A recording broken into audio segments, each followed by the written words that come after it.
שלום, ברוכים הבאים לאומנות החיים, לפודקאסט על פילוסופיה סטואית, שמי כאלה, אני יועץ פילוסופי, אתם מוזמנים לאתר של היסטוריה ישראל וגם לפייסבוק ולאינסטגרם. הפרק היום מצולם כי אנחנו עורכים פה ראיון עם דוקטור רוב קולטייר, הוא מאוניברסיטת וויומינג בארצות הברית, והסיבה שהבאתי את רוב קולטייר לראיון זה בגלל שהוא מלמד בבתי כאלה בוויומינג, וגם את הקהל הרחב בסטואיק קמפ בהרי וויומינג, וחשבתי שזה יהיה נחמד לעוד זווית פרקטית של הפילוסופיה הסטואית. הרעיון הוא באנגלית, אבל הוא עם תרגום למטה, אפשר למצוא אותו גם ביוטיוב. לפני שנתחיל את הרעיון עם רוב קולטייר, עם דוקטור קולטייר, אני רציתי לספר לכם את ההתייחסות מתוך אפיקטטוס שרוב ידבר עליה אחר כך. כאשר אפיקטטוס מדבר על חירות, אז הוא שואל האם אנחנו תמורת חירות יציבה וחירות טובה לא היינו מוותרים על כל מה שאלוהים נתן לנו בהשאלה והיינו מחזירים אותו כשהוא מבקש. ומי שיגיד לא, אז הוא עבד. כך אומר אפיקטטוס, ורוב ייתן לנו איזשהו סיפור קטן שממחיש את הנקודה הזאת. ובפרק הבא אנחנו נעסוק קצת יותר על החירות ומה שמדבר עליו אפיקטטוס. אז להיום מוזמנים להאזין לרעיון עם רוב ולצפות בו וליהנות כמובן. תודה. Okay. Recording practice. How are you? I'm good. Busy, and thanks for being flexible with this meeting time, and as we have to deal with what life brings us, right? Yeah, exactly. That's it's good to see you again. Always good to see you. Yeah.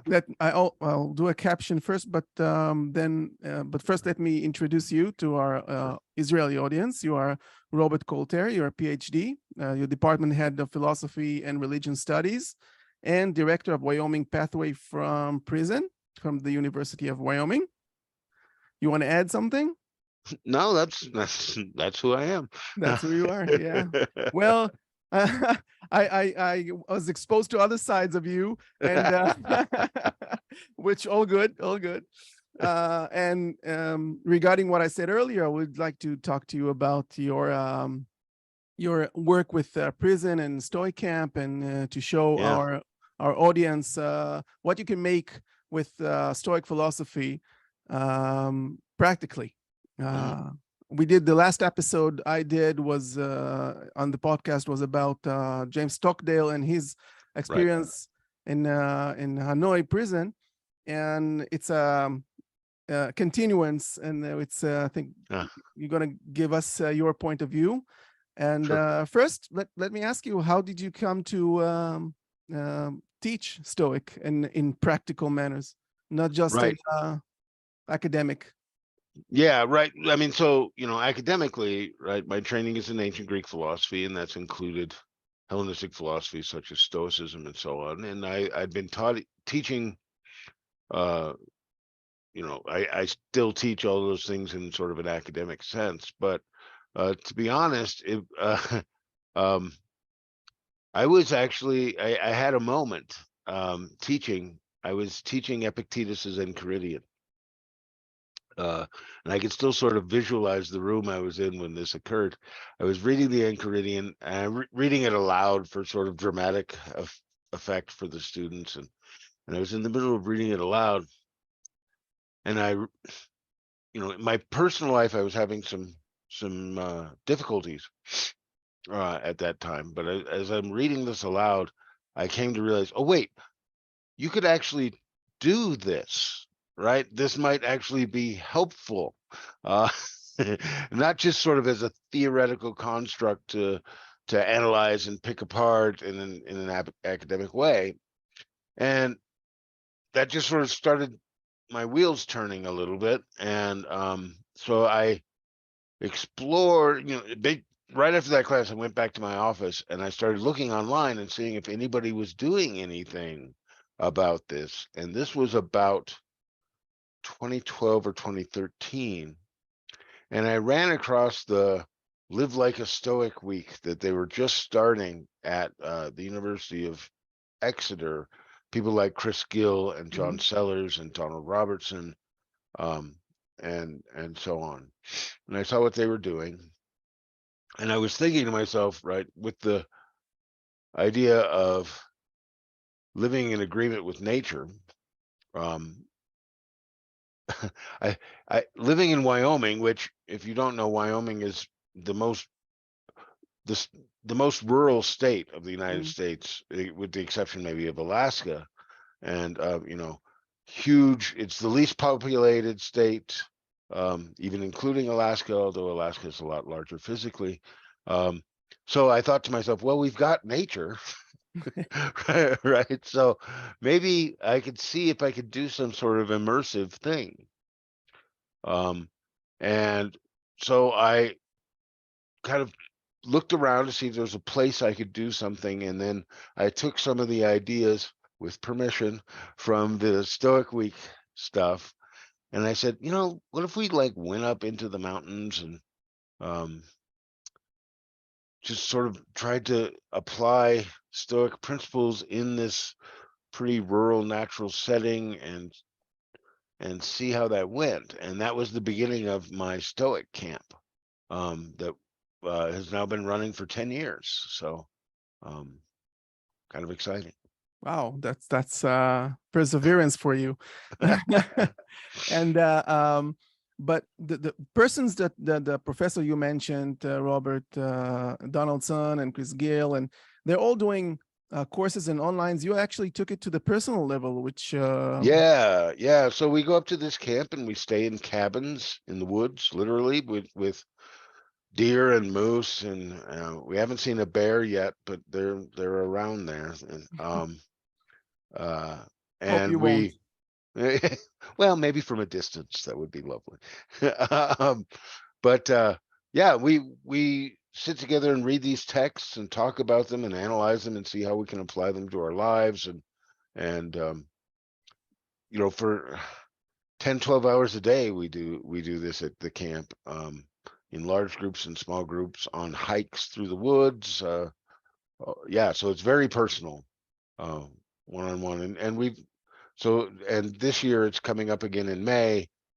We already have at least 25 people signed up to do it again, from all over the country and all over the world. Actually, a couple people from Europe are coming, a couple of mutual friends of ours. really, yeah, some people who are there in Rome are coming as well. So yeah, very personal. And you took it to the next level and actually teaching Stoicism in prisons, which is Yeah. how is that Yeah, going? so it's different. Yeah, so a few years ago I was asked if I could teach in our what was then just beginning prison education program here at the University of Wyoming. And it was a little bit difficult to convince the prison authorities that teaching philosophy would be good or useful. So what I did is I convinced them to allow me to do a pilot project with some incarcerated students, and I took Stoicism to them, and I sort of adapted some of the things we'd been doing at the camp for a more structured situation. Prison is highly structured, as you might imagine. Yeah. Yeah, so did it with a couple of groups of about 15 incarcerated students at a minimum security prison. And it was, the goal was not necessarily to convert them to Stoicism, which I don't think is ever really the goal, right? But to talk about Stoicism as a model of how one can apply philosophical thinking to one's own life and one's own values and the choices one's made. So it's actually a fairly intense situation. When I teach Epictetus, for example, the famous bit about, some things are up to us and some things are not. And one of the things that Epictetus points out is not up to us is our bodies. When I teach that on the university campus, for example, 18, 19, 20-year-old students think they're invincible and that their bodies are invincible, and they aren't terribly persuaded by this idea. But the incarcerated students who run across that, they know full well that their body is not up to them, right? I mean, they don't have freedom of movement. let alone things like health and so on. So I find them to be a very engaged and sort of demographic to work with on some of these things, and they find it really useful, I would say. I once I did the episode about Stockdale, it reminded me about the movie about Hurricane Carter. You saw the movie with Denzel Washington? Which one? I'm sorry. Hurricane with yeah. Washington. There's a part in the Yeah. movie when he says his defiance was that he would live on his own time, and it really reminded me, and I thought that really apt like to what we're talking about today. And it's a real life story.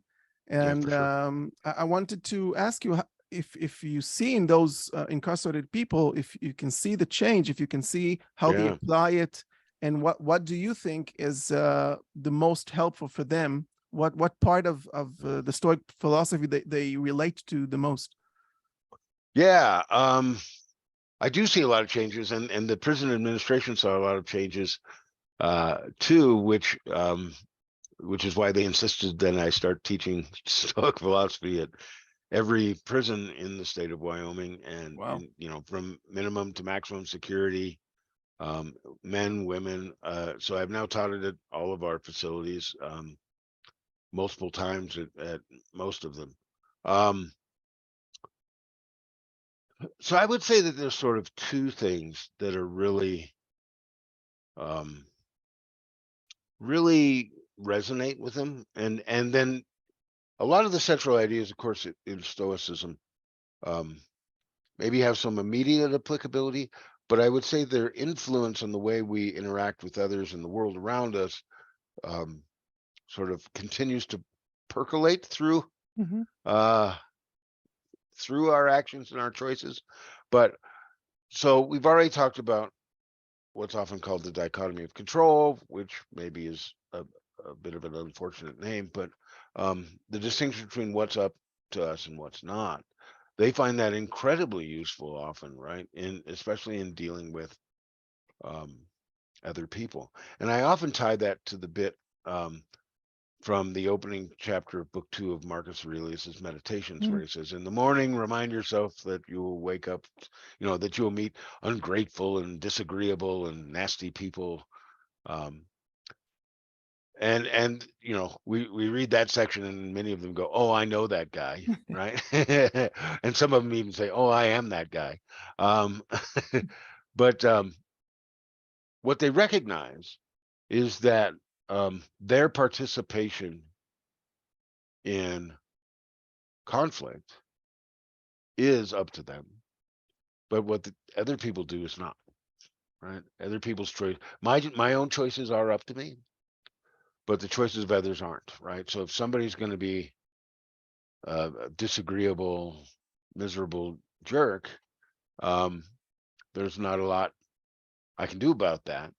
What I can do about it is my response to that, and in particular, and further, I am fully responsible for my response to it, and no one else, right? So this gives them both sort of a certain level of autonomy that they come to recognize in their own actions, but also a certain level of acceptance about what other people do, right? And it turns out most of the prison wardens have suggested that, at least for a while after I come and teach a Stoicism class, they see fewer conflicts and less tension among among the incarcerated population. So that's one big thing. I think another one, though, I often think of in relation to the back half of chapter 1 of book 2 of Marcus's Meditations, where he talks about even these nasty people, though, I need to remember are my brothers and sisters, right? We're all part of the same community, the community of human beings and the universe more broadly, and I should treat them as though they are my brothers and sisters, right? And yeah, they're going to get things wrong, but so am I. And but we're all part of this community, right? I mean, the term often used here is part of this cosmopolis, right? So cosmopolitanism.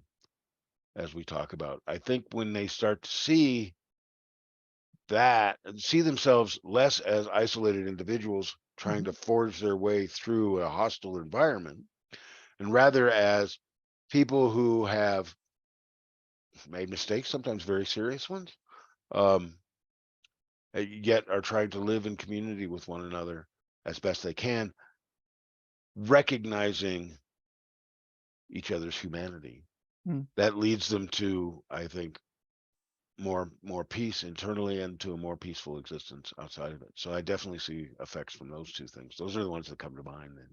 Regarding the last one, I would assume it's a long process individually, of course, but for someone to come from the point of view that him against the world, certainly after being incarcerated, to a point of view that you're in a community, it's a long process. You think there is what do you see as the most helpful spiritual exercise, or even if you do those that work for them? Yeah, so I introduced them to the view from above exercise, right? That Donald Robertson has done a lot of work on, and we kind of owe to Pierre Hadot's analysis of it, and seeing themselves not in terms of solely the minute by minute interactions and conflicts and relations, but rather in terms of a whole life within the context of a whole, institution or state or country or planet, right?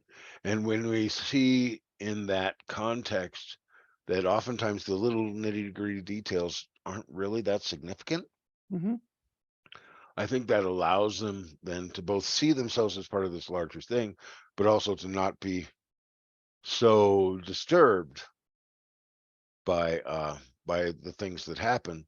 And when for me, something that's really important with that, and I think they come to see that, is that it's my responsibility to keep that straight, right?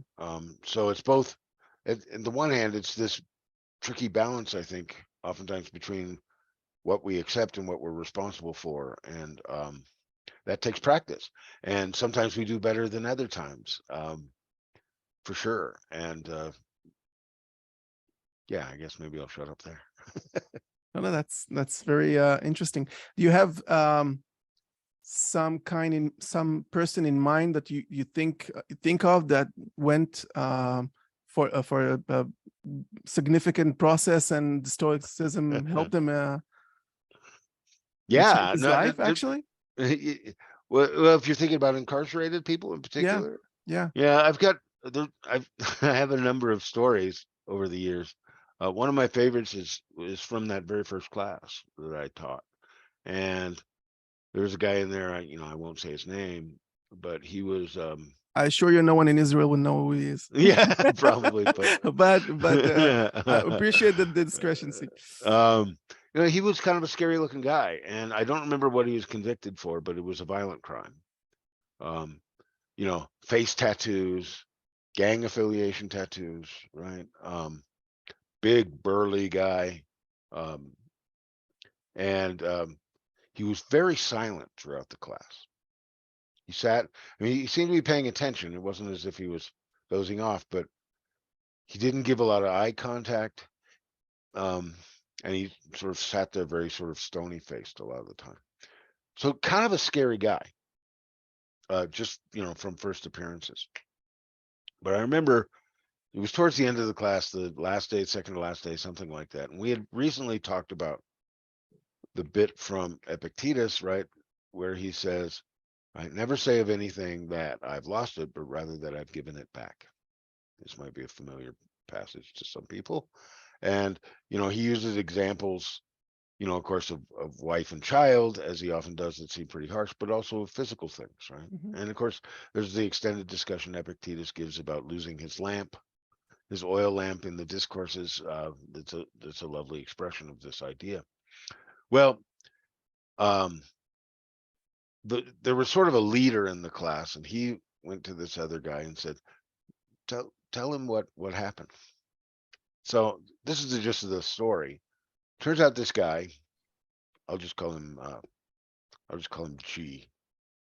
G had he had a chair in his cell that he had taken from the library that he used to sit and read and do his homework and stuff, but he wasn't supposed to have it.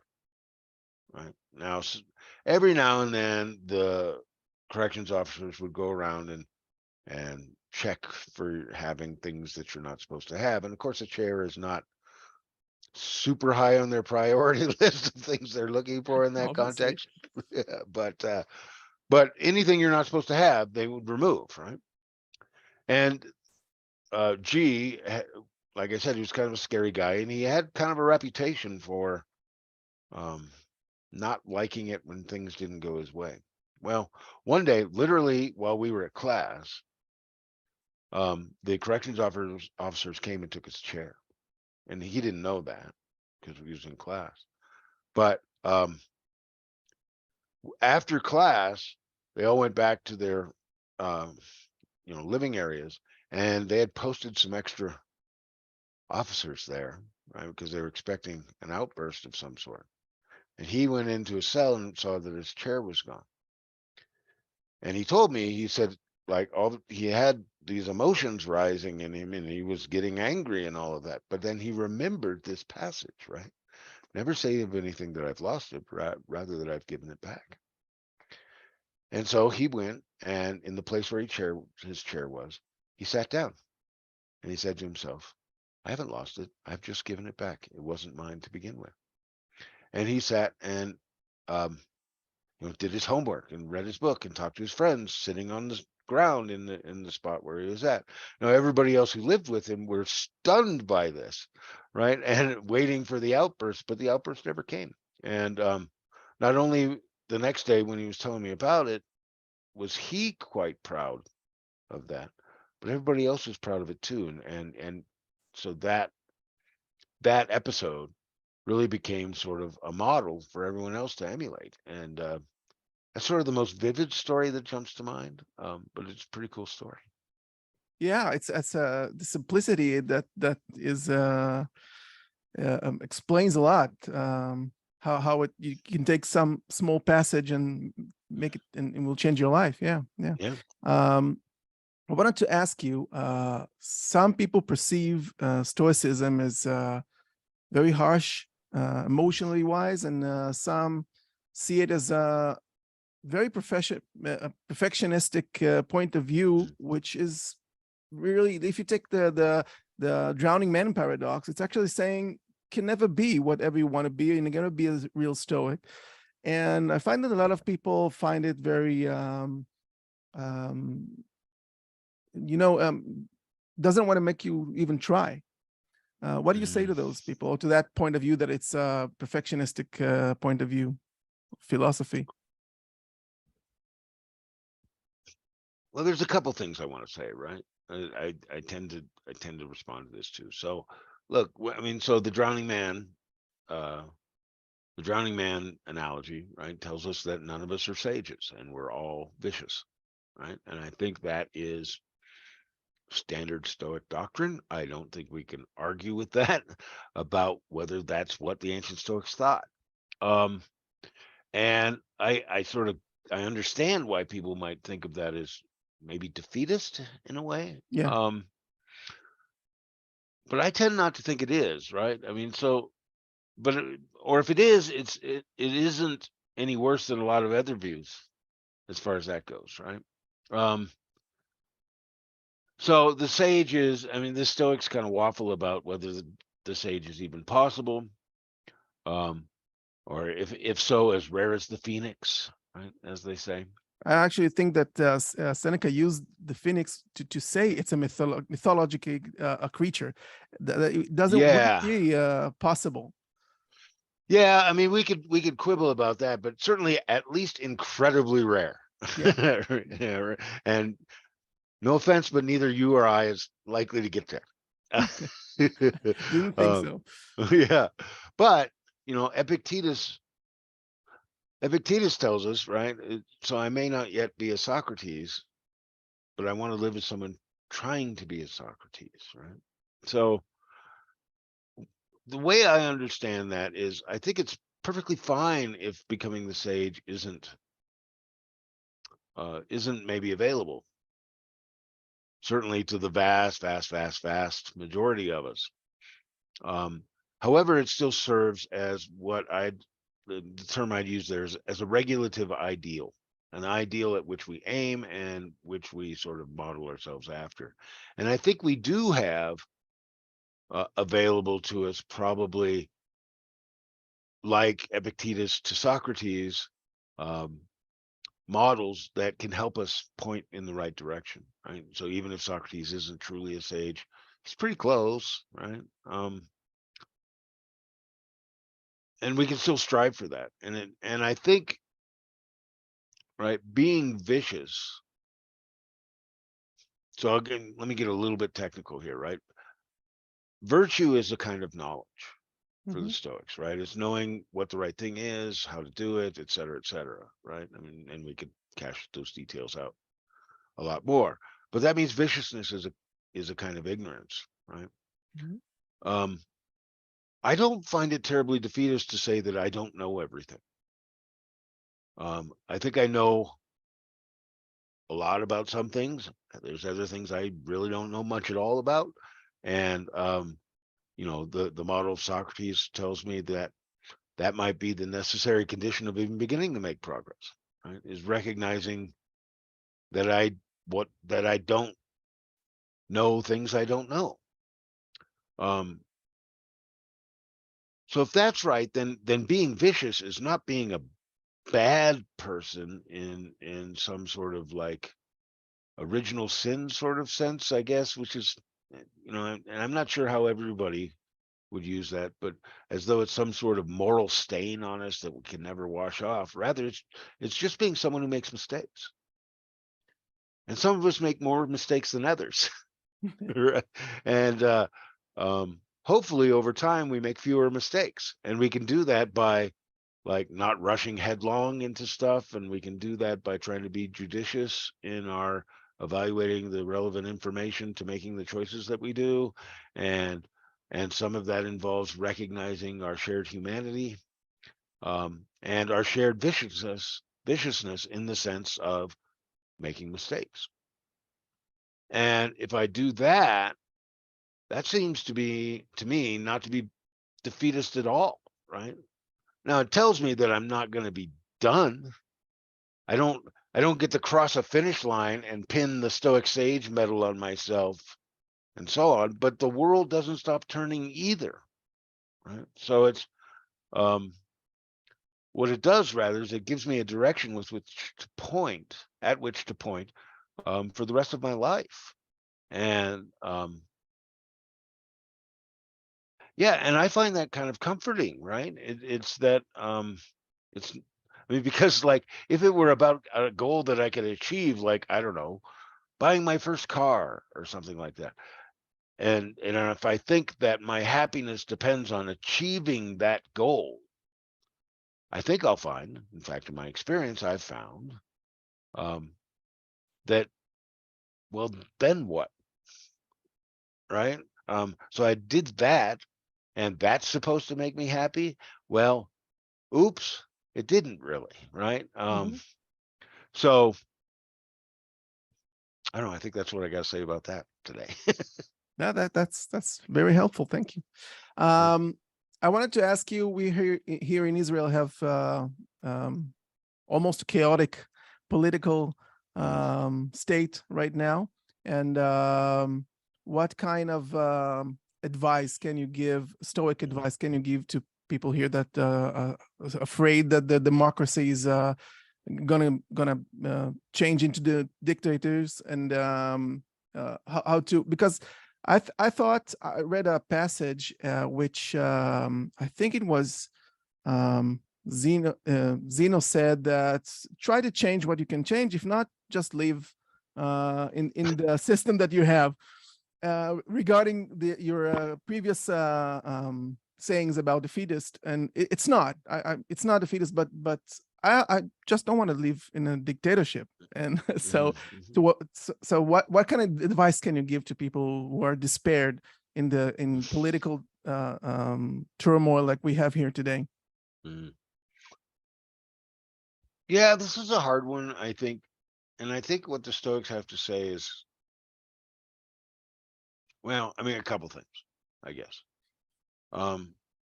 So yeah, I think what you pointed at, right? I mean, that's an idea that runs throughout the Stoics, is that, look, we try to change what we can. We try to enact justice in the world and try to support and develop systems of justice that are actually just. And maybe that's democracy, maybe that's something else, maybe there's multiple ways of doing that, and maybe that's right.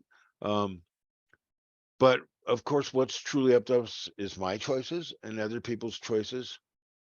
My choices are mine, other people's choices are theirs, and we all sort of triangulate that, and the world kind of is very much out of my control. I can't make the world look a particular way.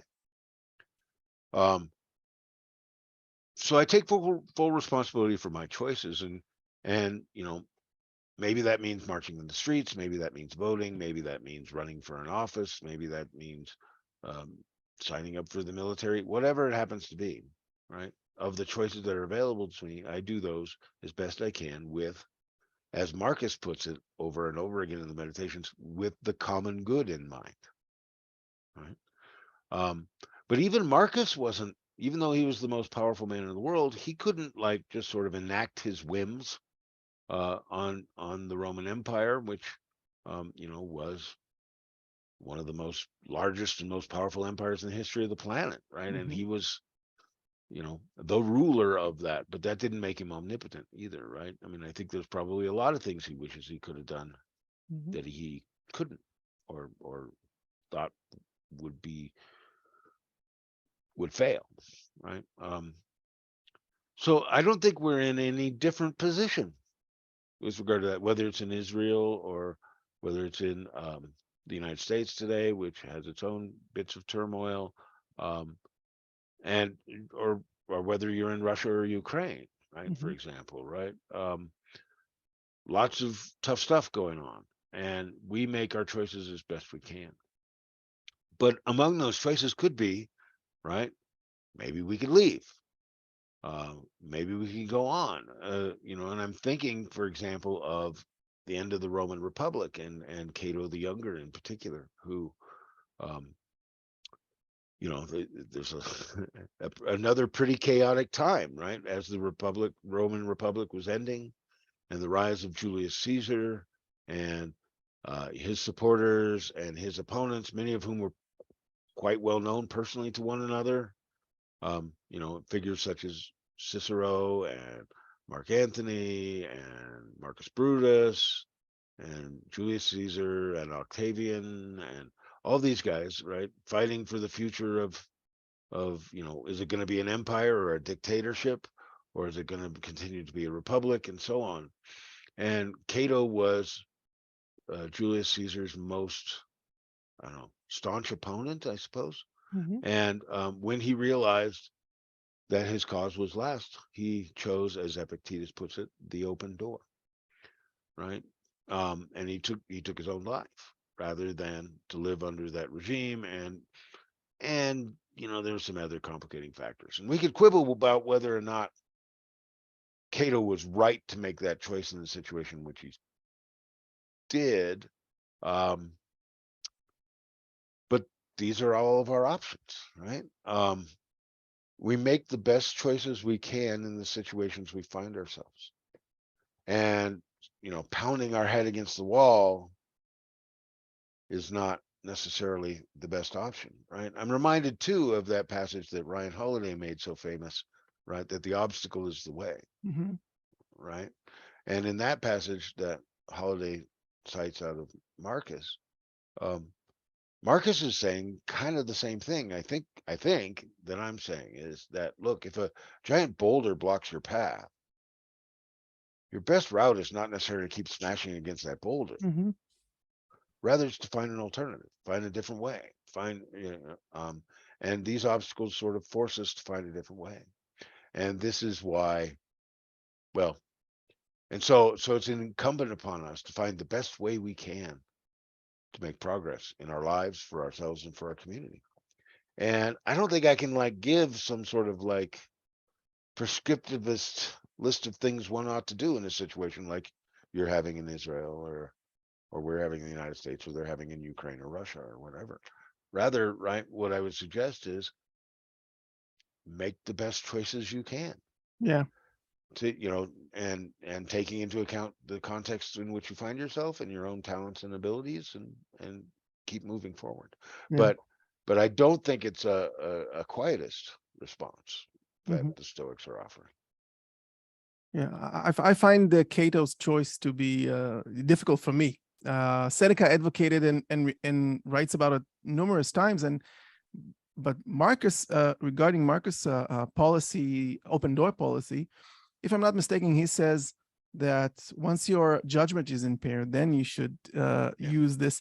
And it's quite different, I think, because if they have different point of view regarding, I think maybe it was easier for him to state the what stands in the way becomes the way, because he wouldn't take that door as easily.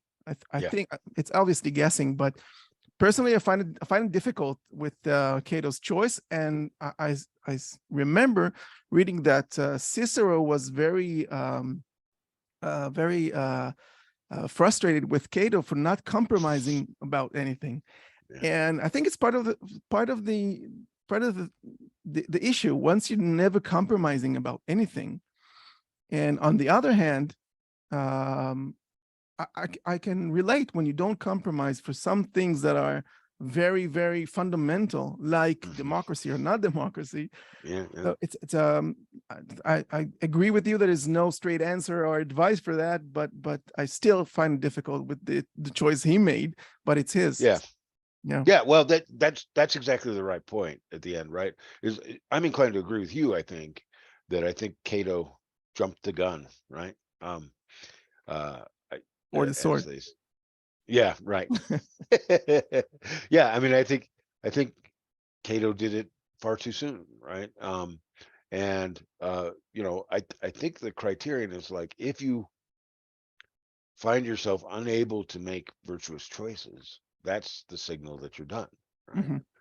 And maybe that's what Cato thought. Hard to know what was in his head. There's a lot of context and so on. Seneca admired him greatly for that. I'm not quite as impressed by that particular choice. I think, like you, and I think others like Marcus, and I think a lot of times when Epictetus talks about the open door policy, he's kind of using it to say, "Oh, is it really as bad as you think it is? Well, the door's open." Right? Sort of uses as a rhetorical tool to point out that maybe things aren't quite as bad as whoever he's talking to thinks, right? So yeah. Okay.